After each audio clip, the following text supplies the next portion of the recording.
Manchester United are a sinking ship. I'd call them the Titanic, but that would mean they'd have to have actually hit any sort of stationary target this season. And whilst Rasmus Højlund's on board, I'll tell you that ain't happening. In truth, no lifeboat can really revive the Red Devils, who have spent so long outside of the top half of the table that Mark Goldbridge has forgotten that he even supports them. United are bad. Really, really bad. Everything is going wrong. I've moved flat in it, as you can see. Background's a bit different, no wonky lights anymore, just a wonky chair. Excuse the boxes in the background, I will sort out a background and stuff properly in like the coming weeks. United will be wanting to sort themselves out though a little bit quicker than that. And look, the timing's bad, I know, they've just beaten Ipswich to rise up to 14th place in the league. But this is an Ipswich team that haven't won once yet during 2025. It's March right now. Also lost to Southampton in 2025 and have the wage bill of Luke Shaw's left testicle, okay? This isn't even a fair matchup. And they only just managed it, let's be honest with you. A red card for new boy Dorgu saw them down to 10 men. 3-2 thanks to Harry Maguire's dishwasher cranium, and thankfully for them, it's 3 points. At least now they look like they might actually stay up. No, I'm joking obviously, but 33 points in 11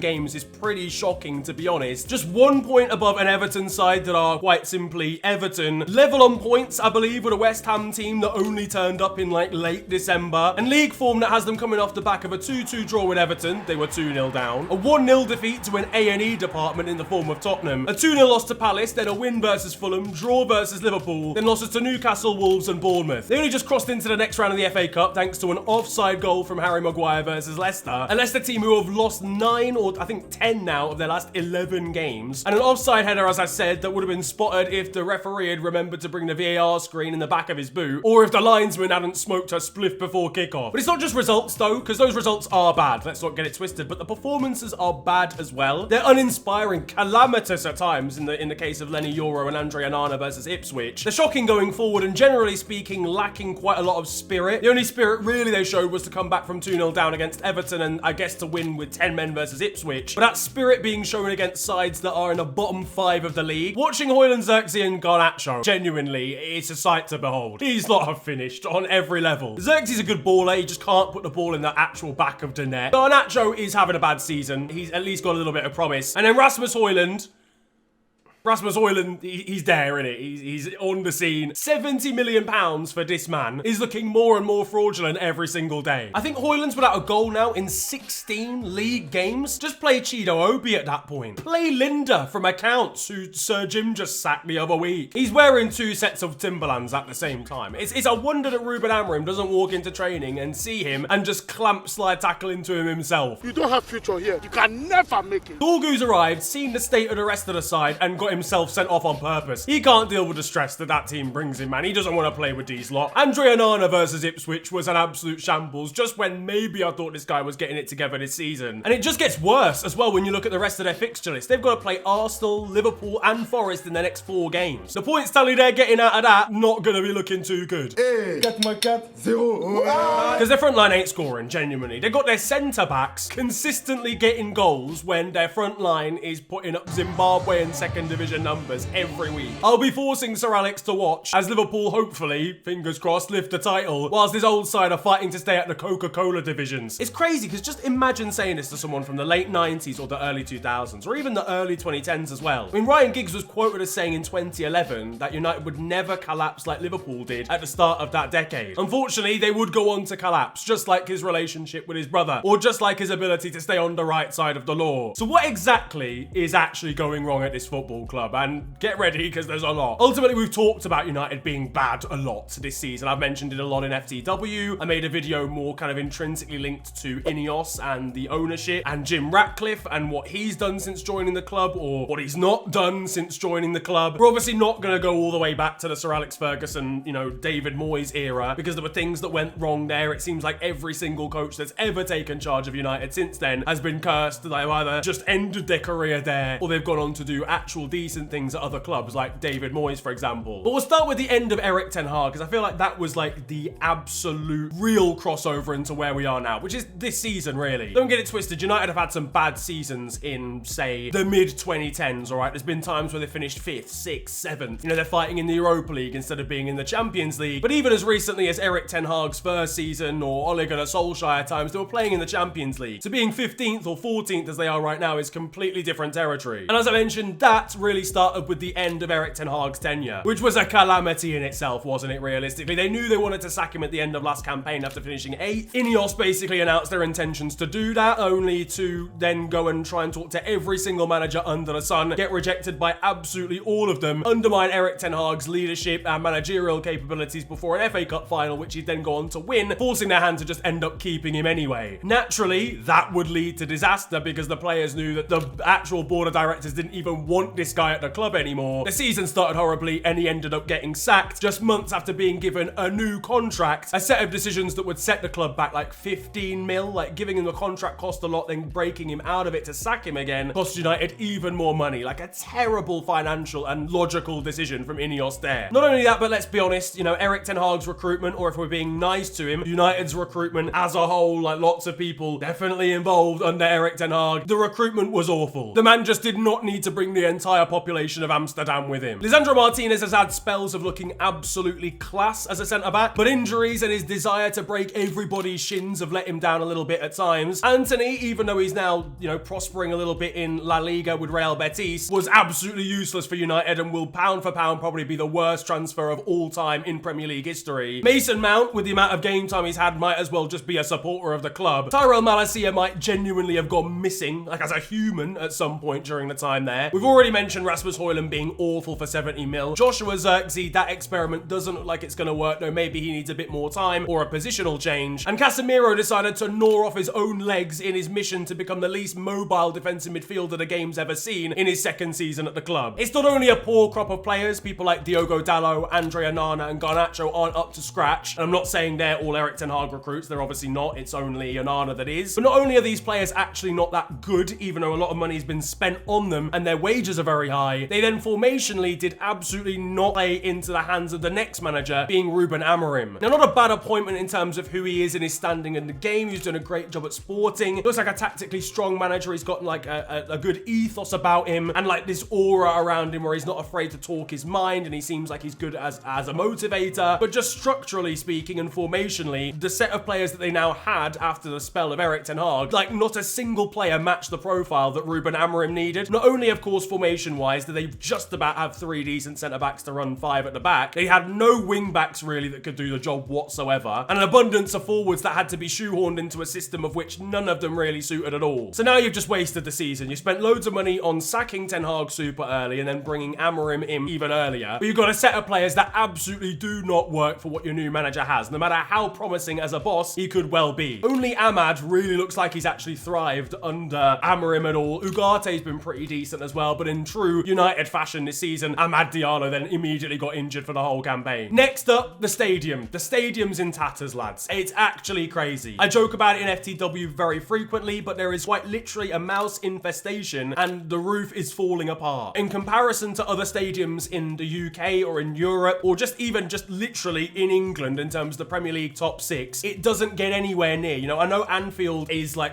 I guess kind of arguably a little bit small and hasn't really been developed a crazy amount over like the last 20-30 years, but it's still renovated and made to look at a good quality. You know, it doesn't just collapse all the time like United's roof does. And obviously Tottenham, Arsenal, Manchester City have all built new stadiums in the last like 25 years. The training complexes that all of these teams have are up to scratch. Ronaldo was sitting in the same hot tub that George Best was sitting in when he came back for his second stint at the club. And you'd argue maybe that's because they don't have, you know, maybe the finances or the money to go and actually renovate those things. We'll come on to the stats a little bit later, but United earn basically the most in terms of revenue of any football club in the world. They are a global superstar juggernaut of a football team that kids in Botswana absolutely adore because of the players they may have seen growing up, like Ronaldo and stuff. Then we move on to the new ownership, okay, at INEOS. I've already talked about their mismanagement of finances when it comes to managerial appointments. That also continued with their board. They appointed Dan Ashworth, okay, who was working for Newcastle. They bought him out of his contract after a long, like, 6-month saga. Appointed appointed him as their sporting director, then after a bit of a clash between him, Sir Jim, and a couple of other board members, sacked him like 3 months later, costing them like another 4.5 million quid. But on top of that, INEOS obviously have a terrible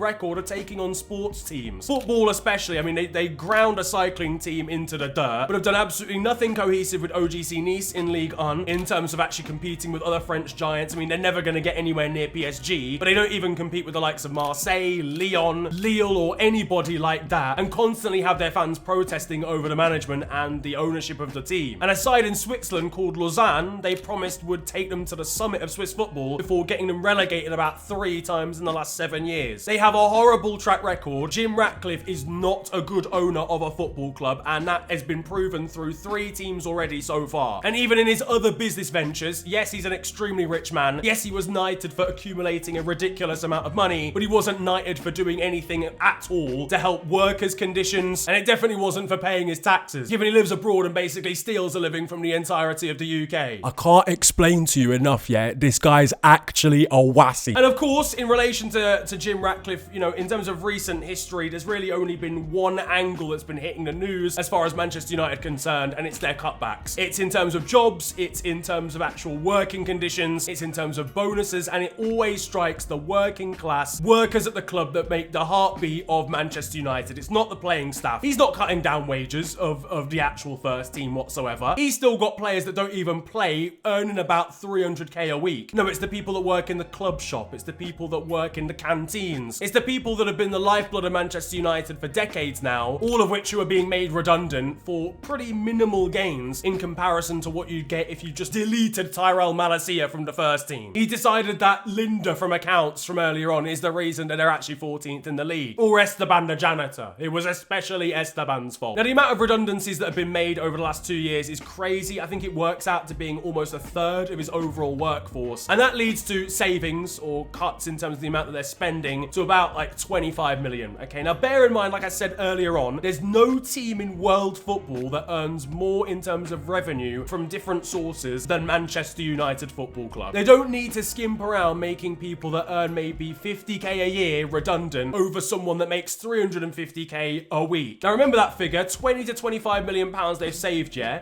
What is that, like 15% of a Casemiro? It doesn't make sense logistically to remove a third of your workforce that will ultimately harm the actual ability of your operations as a football club moving forward. You cannot remove 350 people from a workforce and assume that you're going to continue working properly. All you need to do is check out Twitter as a case study for that one. The website is absolutely calass now, and that's because 50% of the coders that used to work there before Elon Musk took it over were made redundant immediately. Manchester United is going to continually, just as an organisation, struggle to work because there's not as many people there to actually do the jobs that are needed. But Jim likes to have rich people remain rich, so he's not going to target the footballers. He'd never do that. You've got Anthony and Rashford, who have just gone out on loan. The club are still paying their wages. Now, obviously, in the summer, I'm expecting them to move Deadwood on. Amorim needs that if he's going to make this squad work at all. But you can guarantee they'll still replace these players with guys that are coming in on 450k a week again, because that's what Manchester United do. They don't learn their lessons. But not only are the redundancies happening, the people that aren't actually being made redundant, the people that are staying around, are being treated like shit as well. Like, their bonuses are getting reduced. They don't get any food when they go to the canteen. There's no free travel anymore. They don't get any thanks for Christmas. Like, morale is going to be low for actual the whole work staff there at the club as well. And the thing is, as a rival fan, yeah, like, look, don't get it twisted. I love it. Okay, I'm a big fan of where United are right now. But even as a rival, yeah, them going out with such a whimper, they're just going out sad. I want them to put up a little bit of a fight as they're a banter team. I'm getting bored and I hate watching almost, borderline. But there you go. That's the United files. Genuinely, almost as offensive as the Weinstein or Epstein ones, honestly. Those are the reasons why I think they're bad. It's such a multitude of reasons. It's poor management. It's players not suiting a system. It's players just all round being bad. It's mismanaging of finances and wages. It's poor ownership. It's infrastructure issues. It's rotten to the core. You know when Chelsea were bad a couple of years ago, right? And it was, you looked at the situation and it was just because Todd Bowley didn't know what he was doing and their recruitment was wild. Like they just signed a whole new squad for no reason. And